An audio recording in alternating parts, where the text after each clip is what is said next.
This is Growing Up with Toxic Family Part 2. If you have not seen Growing Up with Toxic Family Part 1, you should go back and watch that video first. It'll give you a better understanding of where we are now. Now in Part 1, we dealt with my mother and father's life before I was conceived, when I was conceived, all the things that was taking place during that time. We dealt with the death of my father, the death of my mother, and everything that was going on within our family at that time, all the way up until the hearing, the custody hearing, to see who I was going to live with. And as I spoke about, I ended up with my sister, Trisha, who actually lied about the time of the custody hearing so she can have control of everything that my mother owned. Now, because I'm not using any notes, sometimes I misquote things. What I misquoted on the last video is when I was dealing with how much my mother house taxes was at that time. I said that she paid $45 a month, when in fact it was $45 a year. Now, after my mother passed away, the state of mind I was in as a child, I was blaming everything. I blamed the cancer, I blamed the doctors, I blamed the chemotherapy. I even blamed myself for my mother's death. The reason is because from the time my mother allowed me to go to the store and buy candy, she started sending me to the store to buy her cigarettes.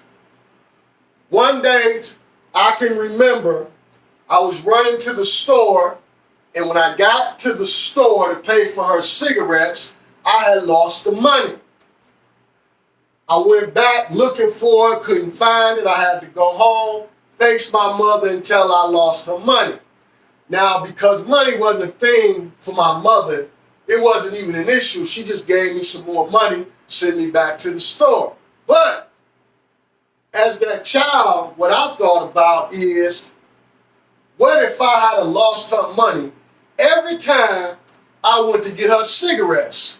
Well, maybe she would have been like, hell, I'm done with smoking, and stop smoking, and she would still be here.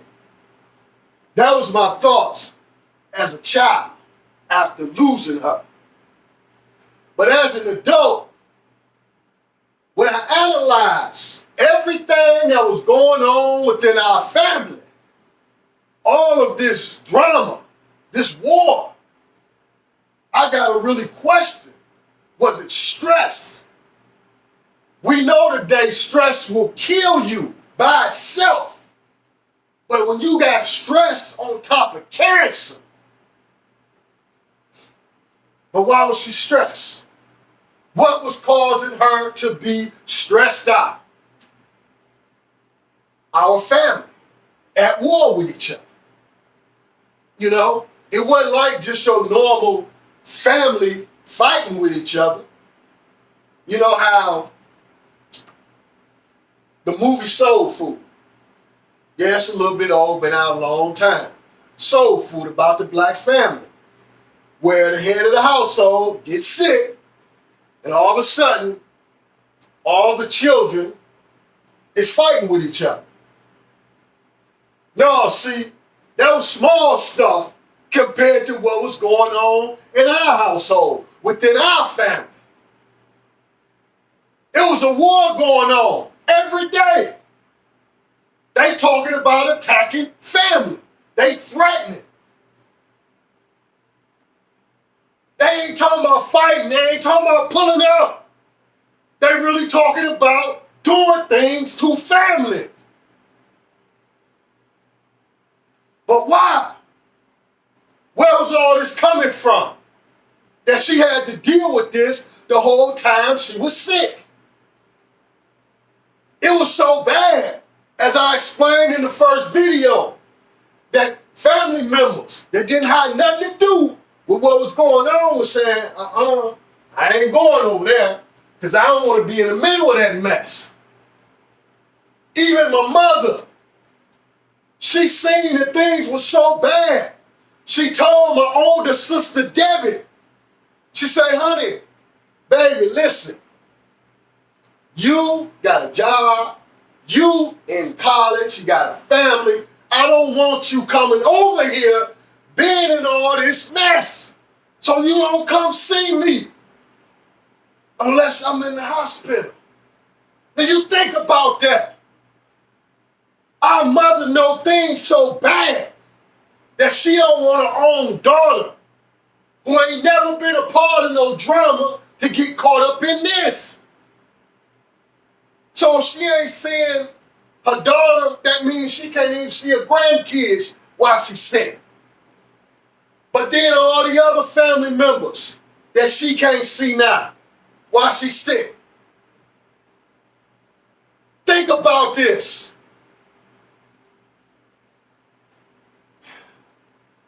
All of a sudden, this woman got all this family, all unified, all together. She gets sick, and ain't nobody together. Whole family torn apart. Why? Why? What is the root of this problem? One person got all this drama going on. One person making up all these negative stories about family to a point to where people almost lose their lives on more than one occasion.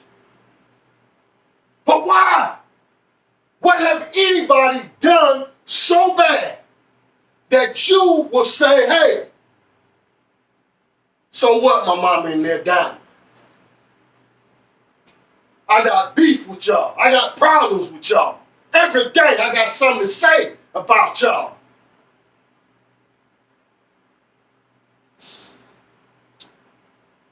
Remember when I told you that my sister had been sleeping with my parents since she was 11 years old? She had been sleeping in my parents' room all the way till she was 11 years old when I was born. When she get put out that room, that's when all chaos started breaking loose in our household on a regular basis. She mad at her brothers and sisters in the household and outside the household. She creating chaos. So my mother seen this early on. So what she started doing is sending her behind to go stay with our grandmother for the summer. Now, our grandmother was from Kansas. That's where my mother's side of the family is from. So, Claudia is from my mother's side of the family. That's where she was staying at then. Now, my grandmother, Darlene Winborn, she was a real grandmother. See, she wasn't having all that pettiness going on. You go down there with her, she gonna have you busy, teaching you something. I know firsthand because me and my mother went down there many times. And when I was there with her, she had me out there in the garden, picking weeds, picking vegetables. She in the kitchen cooking, I'm in the kitchen cooking. While we in there cooking, she in there popping beans and peeling potatoes. Whatever it is she doing, you doing too. She look up there on that refrigerator, see them bananas ripening. Oh yeah, now we making banana pudding. So here we are today. Whole family love my banana pudding. Well, where you think it came from? Yeah, the only difference is I got older and I put a little twist on it, but it was this woman when I was 6, 7 years old, taught me how to make banana pudding. Now, Trisha down here at 15 with our grandmother. They called her Granny. She down here with Granny. Now, one day, they find out that this little hot in the behind fool been sleeping with Claudie's man. Oh yeah. So now, Trisha is mad at Claudie because she's sleeping with her man. Now, Claudie's house get broken into. They don't know who done it. You know, police ain't catch nobody, whatever the case. They steal her stereo and some other stuff. Okay. Now, time go by, Claudie come to Detroit and she at our house with our family. Lo and behold, she see a quilt, her quilt, from her house. Well, it didn't take no rocket science to figure out that the only way the quilt got to Detroit was the person who broke in the house and took a stereo. They took the quilt too. Well, who been down to Kansas and back to Detroit? Because the quilt ain't just up and flew down here on his own. Now, Trisha's in trouble again. And now she mad at Claudie.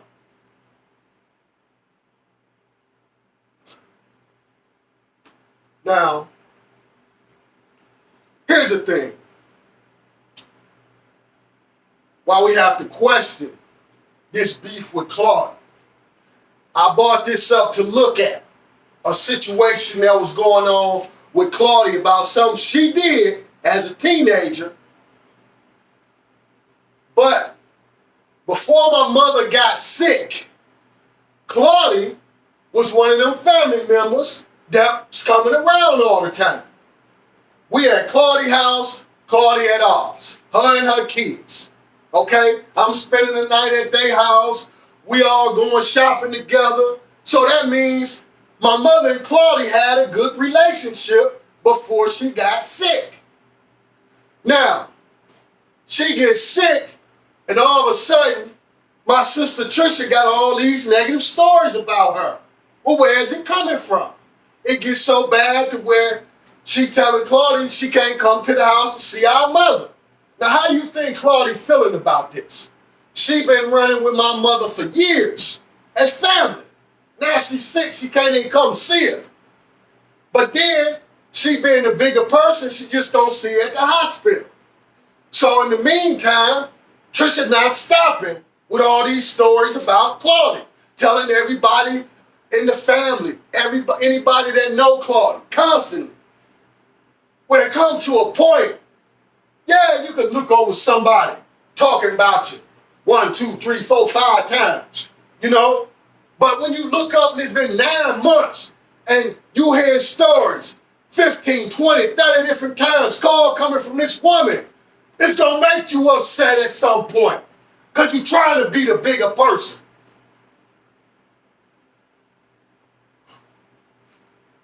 So one day, Claudie gets so upset after hearing the story about it, she called our house. She was so upset, she gonna cuss out anybody who answered the phone. Just so happened the person that answered the phone was my mother.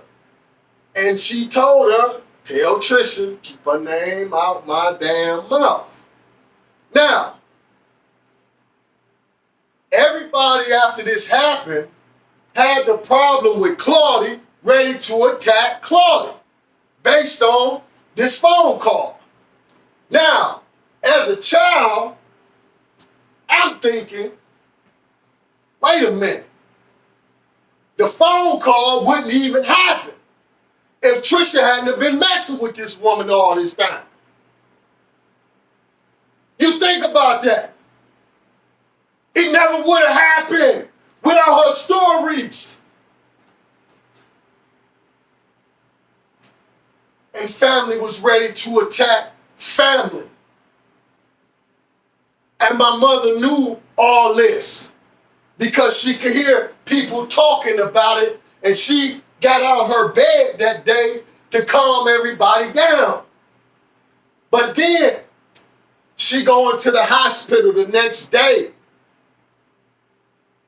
Trisha goes into the hospital. Lou and Claudia is there. She raising hell, yelling at the top of her voice in the hospital room with my mother there helpless, stressing her out even more. But then James come in to get Lou to try to calm the situation. Trisha yells to the top of her voice. James hit her. Now, my mother's not only faced with all of this drama again from Trisha, but she got to face the reality that her daughter just told a lie so bad about this man hitting her. Till our family is riled up again, ready to attack family. So you think about how stressed out she was to know that her grown daughter telling lies that got family ready to attack family. So that's why that night she calls and tell elders in the family, I want Trisha out my house before I get home. Because she seen it. It was all coming from Trisha.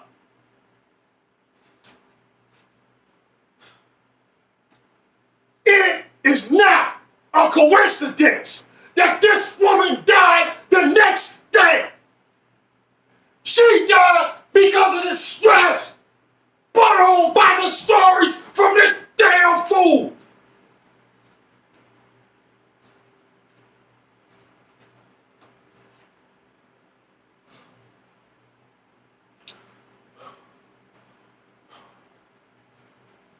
Stay tuned for part 3. Growing up with toxic family.